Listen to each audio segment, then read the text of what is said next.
कसे बधीर पोरगी बधीर. घापना. नमस्कार मित्रांनो, म्हणलं चला आज व्हिडिओला सुरुवात करूया, कारण तब्येत डाऊन असल्यामुळे लय दिवस व्हिडिओ केला नव्हता. मग काय म्हणलं थोडं भातची बरं धिंगाणा घालूया, आणि मग धिंगाणा घातला.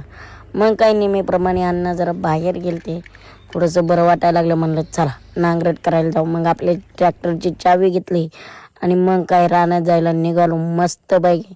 मित्रांनो कसं आहे ना, रॉयल शेतकरी म्हणलं ना विशेष वेगळा असतोय हो. पावसा पाण्याचे दिवस झालेत गावाकडं. अण्णा म्हणले आज तेवढं जरा नांगरायचं राहिले, मग नांगरून टाकायचं चाललं होतं. मग म्हणलं नांगूर घेऊया, पण आता नेमकं कुठल्या वावरात जायचं तेच ठरत नव्हतं. म्हणलं ह्याच्यात व्हायची संध्याकाळ. मग काय एका रानात गेलो, म्हणलं चला तिथं नांगरायला चालू करूया. मग काय, आणि मित्रांनो कसं आहे ना, काय तुम्हाला सांगायचे आहे ते सध्या लय बरं आहे, कारण खूप अवघड आहे. नांगरट जो करतोय ना माणूस त्यालाच कळतंय हो. लय हाल होत आहेत, हाताला तर गट्ट पडतायच, पण आदळून जाम होतोय राव. पण नांगरट केल्याशिवाय काही पर्याय नाही.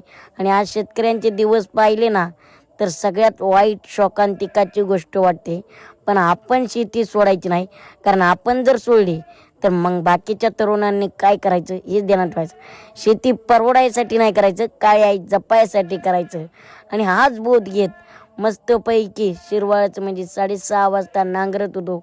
आणि आमच्या स्वागताला कोण होतं? आम्हाला माणसांची गरज नाही हो, आमचे बगळे दादा ते चालते.